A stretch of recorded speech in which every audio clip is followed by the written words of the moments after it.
We're here. Sorry, I was just across the room. No problem. So we've got about less than 20 seconds before start time. Are you all set? Yes, we're all set. You can go ahead and introduce and then bring it back to us. Thank you. Okay, thank you. Have a great call. One moment. Thank you.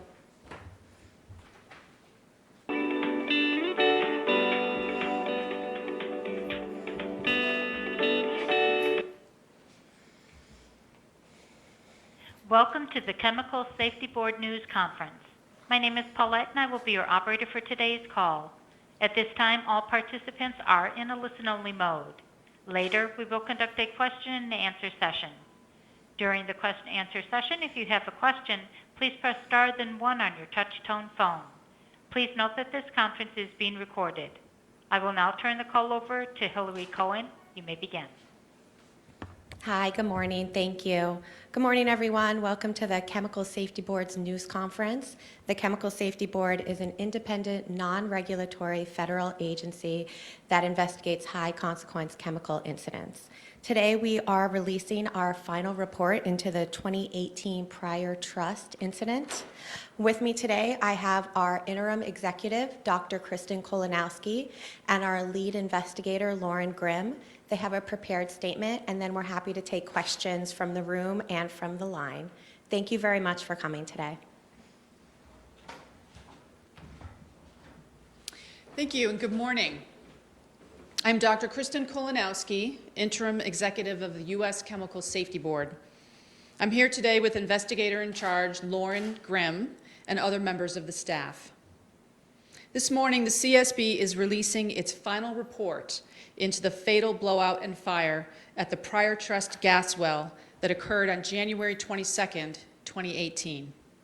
The incident occurred in Pittsburgh County, Oklahoma, and resulted in the death of 5 workers.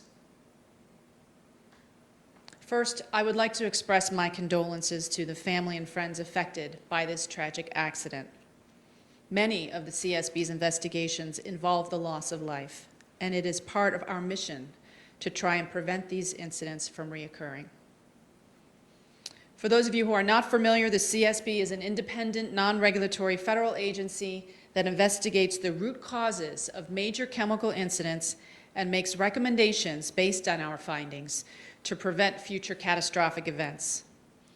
Today, we are releasing our final report and safety recommendations resulting from the CSB's investigation of this incident. Copies of the report can be found in the back of the room or online at www.csb.gov.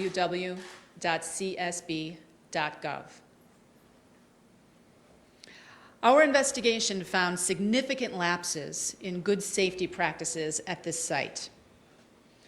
Industry best practices recommend having 2 protective barriers during drilling operations to prevent or mitigate a potential blowout. Our investigation found that both of those barriers failed during a 14-hour period where dangerous conditions were building at the well. The safety management system was simply not effective, and the result was a catastrophic blowout and fire. Investigator Grimm will now discuss the CSB's investigative findings.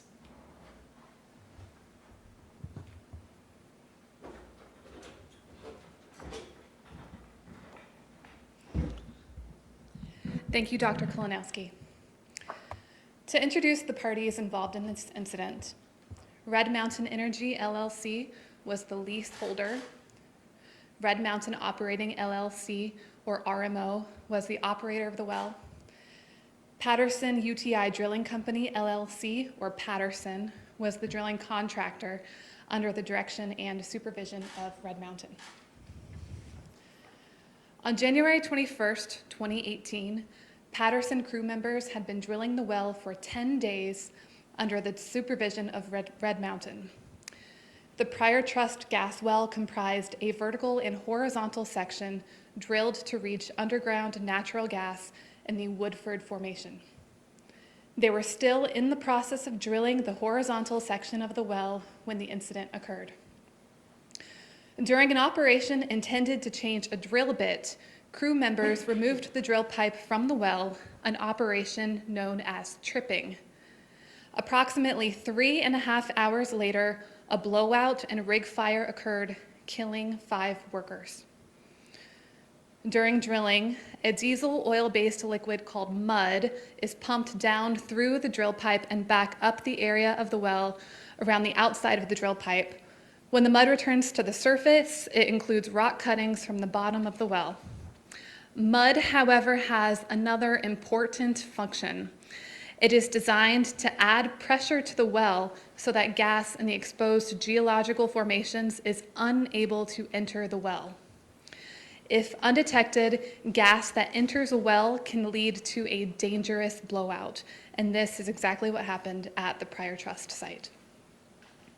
I would like to highlight some key times which occurred from Sunday, January 21st to Monday when the blowout occurred. At 6:30 a.m. on January 21st, 2018, gas started entering the well while drilling. By 7:30 a.m., gas had reached the surface. The large amount of gas in the well indicates that the well was likely underbalanced. Drilling continued while the well was underbalanced, meaning the pressure from the mud was not enough to prevent gas from entering the well. Drilling continued to 3:30 p.m., during which the well remained underbalanced and gas continued to come to the surface. From 3:30 p.m. to 6:30 p.m., the rig performed a mud circulating operation to replace the mud in the well with fresh mud.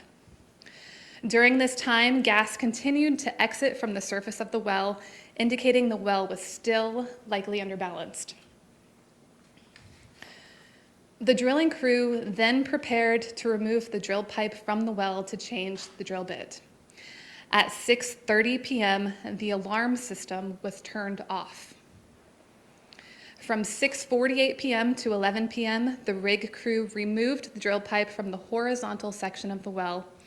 The crew was instructed to perform a different tripping method than previously used by workers on the rig, but without any type of written protocol or procedure.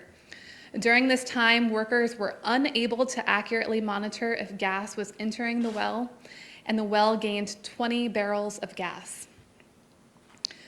From 11 p.m. to 12:35 a.m., the well gained another 14 barrels of gas during a circulating operation to replace the top portion of the well with fresh mud.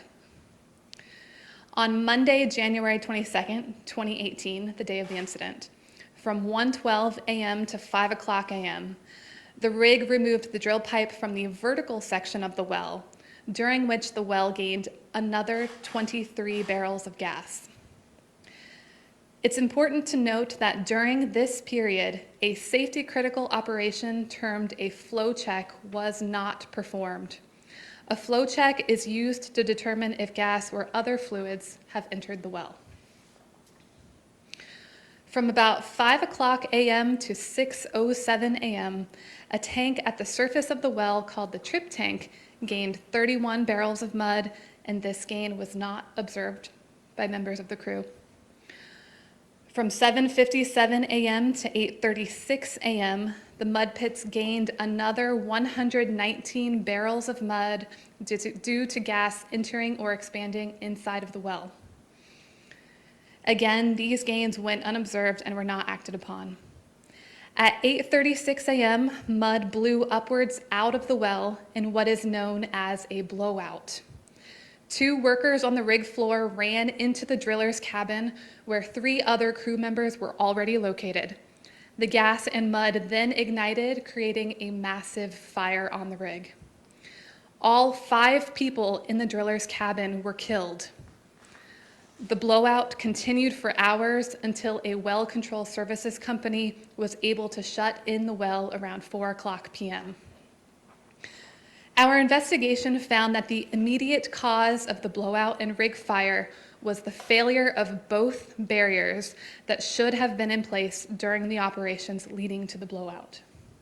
Those 2 barriers were the primary prevention barrier, which was hydrostatic pressure produced by drilling mud, and the secondary mitigation barrier, which was human detection of gas entering the well and human activation of the blowout preventer. The CSB determined that many factors contributed to the failure of both barriers, including performing underbalanced drilling without needed planning, equipment, skills, or procedures, tripping a drill pipe out of the underbalanced well, which allowed a large amount of gas to enter the well, crew personnel not recognizing indications that gas was entering the well because equipment was aligned differently than normal during the tripping operation, which led to confusion, not performing critical flow checks to determine if gas was entering the well, and missing critical indications of the imminent blowout due to an ineffective alarm system. The CSB's goal is to improve the safety of onshore drilling operations. We want to ensure that the onshore drilling industry use the lessons from this incident to prevent future catastrophic blowouts. Dr. Kolanowski will now discuss our safety recommendations. Thank you, Investigator Grimm. The CSB found minimal federal regulations governing the safety of onshore oil and gas drilling operations. The Occupational Safety and Health Administration's Process Safety Management, or PSM standard, which would require a hazard analysis of the operation, does not apply to drilling. No separate OSHA standard specifically covers drilling, and no other federal regulatory body oversees the safety of onshore drilling operations. With no industry-specific safety guidance from federal safety regulations pertaining to oil and gas drilling, drilling companies are governed by a patchwork of laws set forth by individual states. During its investigation, the CSB determined that the laws in Oklahoma, where the incident occurred, are not focused on safety. Instead, they stress rules that appear to be intended to maximize production and eliminate the loss of hydrocarbons. As a result, the CSB is making recommendations to OSHA to either apply the PSM standard to drilling of oil and gas wells, or develop a new standard with a safety management system framework similar to PSM that applies specifically to the drilling of onshore oil and gas wells. The CSB is further calling on the state of Oklahoma to implement safety regulations which would require entities who design and operate oil and gas drilling sites to perform detailed written operating procedures, as well as perform risk assessments. Additionally, the CSB found that during the majority of the 14 hours leading to the blowout, the alarm system had been turned off. While our report does not conclusively determine why the drillers turned the alarm system off, a possible reason, seen elsewhere in high-hazard operations, is that alarms were perceived as a nuisance or annoyance. In fact, we found that had the alarm system been on, most of the alarms that would have activated during the 14 hours leading up to the incident likely would have been irrelevant to detecting the problems in the well. For an alarm system to be effective, it must be configured so that the driller only receives alerts to conditions that require attention. But the CSB found that Patterson did not develop guidance to help drillers set the alarm system accordingly for the various operations performed on the rig, such as drilling, tripping, and circulating. Instead, to manage the alarm rate, the drillers apparently elected to simply turn off the alarm system. We concluded that what is called a state-based alarm strategy is one way to solve this issue.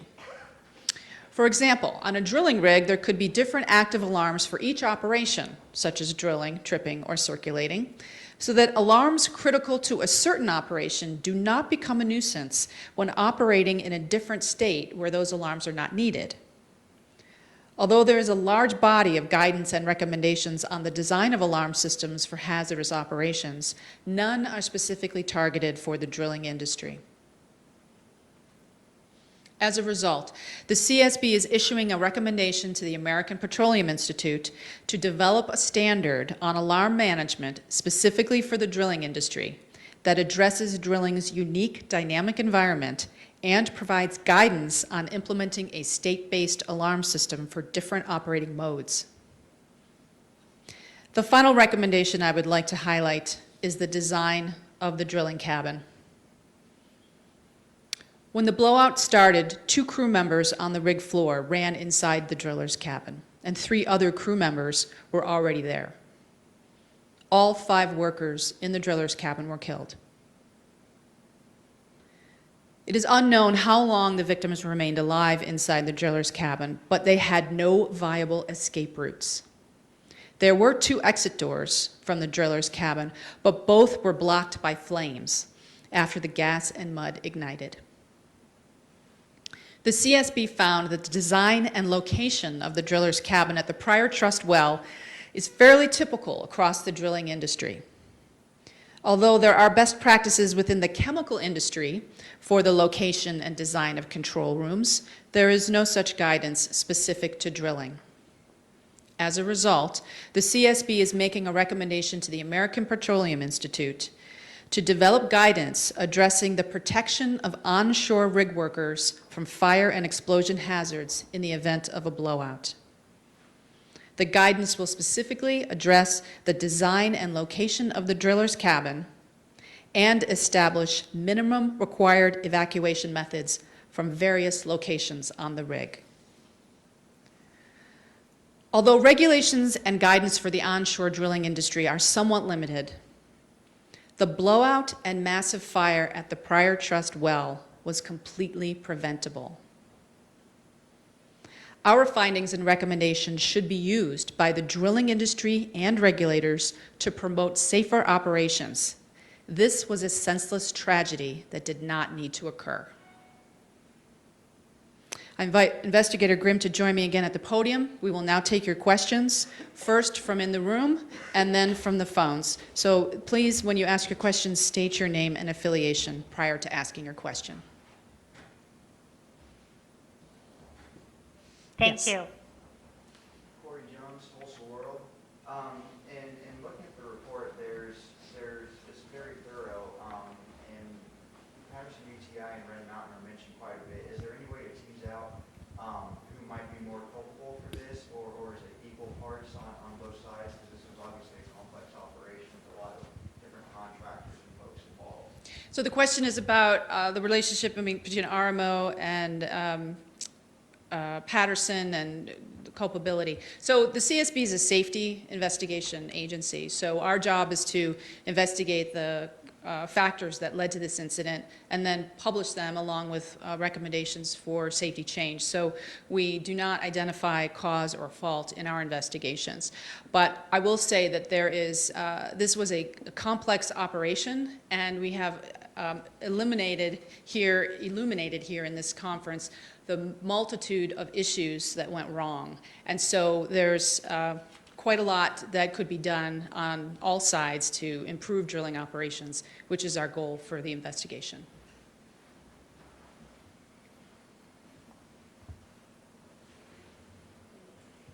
Corey Jones, Tulsa World.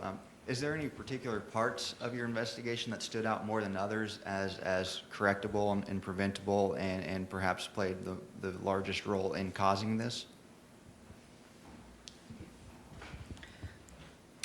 One of our major findings in this investigation was there was no plan a barrier plan before drilling of what barriers need to be in place, how are they going to be maintained, and what to do if a barrier is lost. The drilling industry, for the offshore industry, calls this a well construction interface document. And had there been such a plan in place here, it's possible that the underbalanced drilling would have been corrected to increase the mud weight to prevent gas from entering the well. And that was something that could have been taken on early in the event to prevent the incident. So that's a major recommendation we are also making to the American Petroleum Institute to require or give guidance for onshore drilling operations to create this barrier plan before drilling.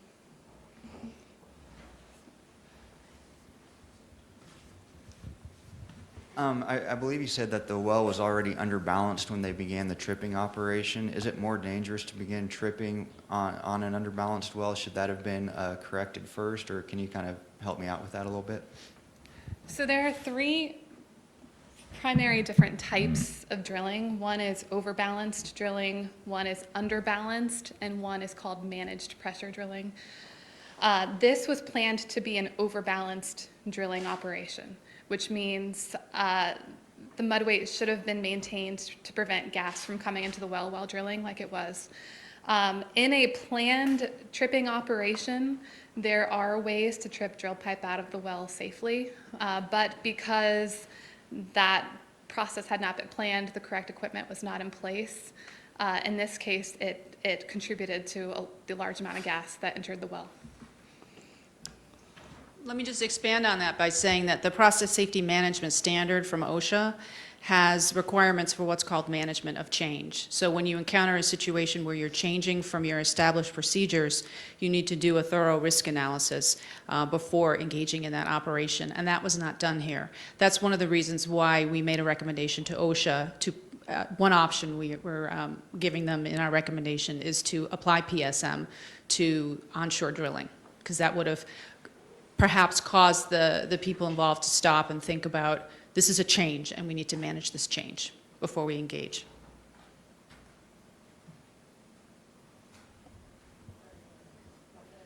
Yeah, let's go to the phones. Thank you. If you have a phone question, please press *1 on your touch-tone phone. And we do have a question online from Luke Johnson from Energy Intelligence. Please go ahead. Hi, I was wondering if some of the recommendations you're talking about for API, if any of like just in terms of drilling standards, has that been brought up with API anytime prior to this, and have you made those recommendations yet? And I mean beyond right now, and have they had any response to those recommendations?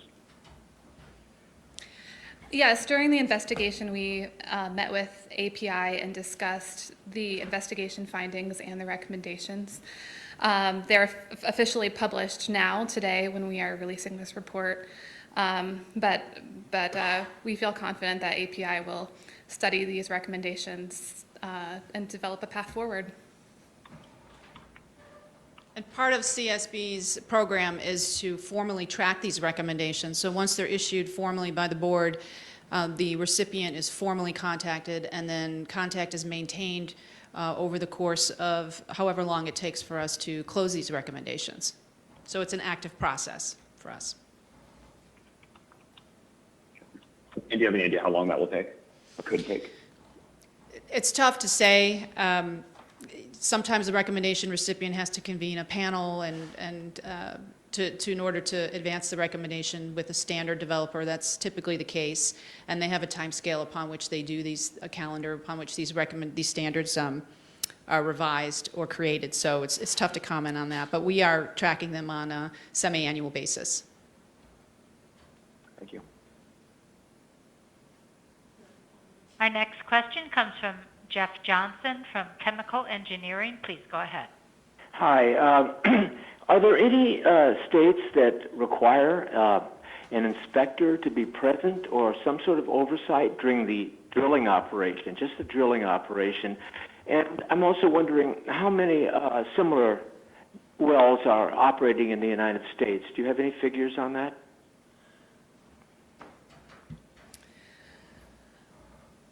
And our investigation didn't identify any specific states that require an inspector.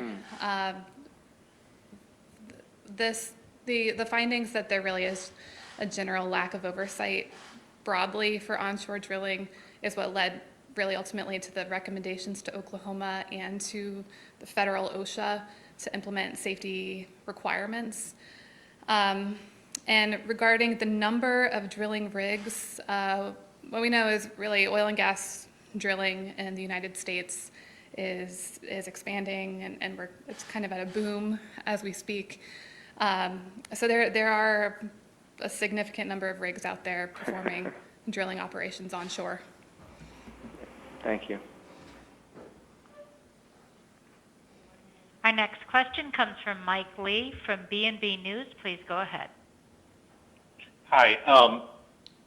Did your investigation show any evidence of how widespread these practices are in the drilling industry?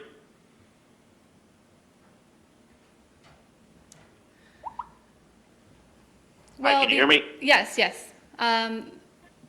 That's difficult to answer, really, because we can only investigate, the incidents that occur.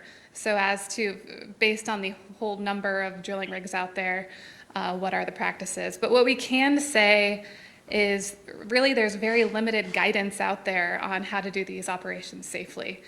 So it's really up to the operating company and the drilling contractor of what systems and methods to be in place to safely perform the drilling operation, and really to make sure that these operations are performed safely in the future. That's the goal of our recommendations. Okay, and a follow-up question, just to be clear on the timing. You guys said that there was gas entering the well 14 hours before the blowout. Did I hear that correctly? Yeah, that's correct.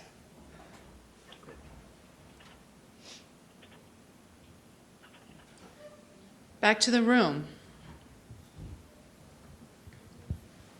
Corey Jones, Tulsa World. Going back through my notes, you mentioned that I think in the half hour before the blowout occurred, there was more than 100 barrels of mud that the mud pit elevated in, so indicating that much gas had gone in. Can you kind of describe just how catastrophic that is, or how much gas that actually is compared to maybe like a normal operation?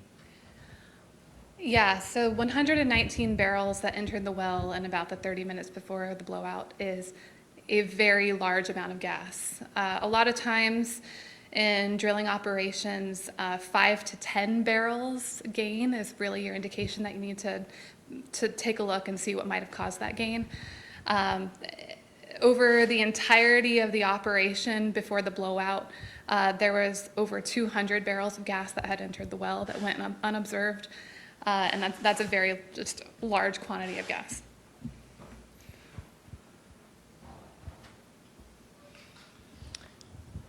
Any final questions in the room or from the phone? We do have another question online from Jim Talley from Associated Press. Please go ahead. Hi, I'm interested to hear more on the recommendations to the state of Oklahoma. And specifically, have you discussed these recommendations with state officials, and what has been their response? We have informed the state of Oklahoma of these recommendations, but at this point we look forward to communicating more with them about the recommendations and their implementation in the future.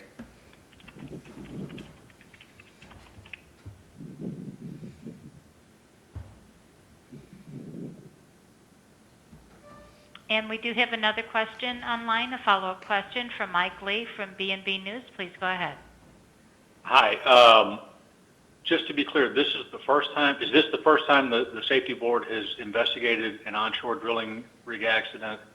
And do you see yourselves investigating, future rig accidents going forward? This is the first time we've investigated an onshore drilling accident.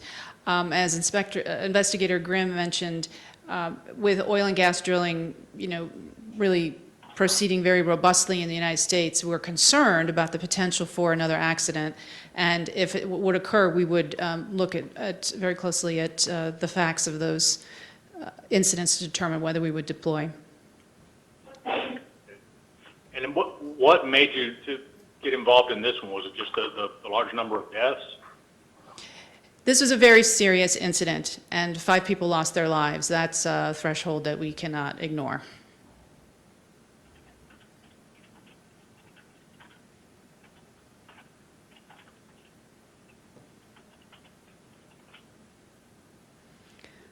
Okay, with that, I would like to thank... No further questions. Great, that's what I thought. I would like to thank everyone for coming today and for giving us an opportunity to share the important findings and recommendations from this incident. I hope that you share our goal of ensuring that something like this that happened at Pryor Trust never happens again. Thank you. This concludes the press conference. Ladies and gentlemen, this concludes today's conference. Thank you for participating, and you may now disconnect.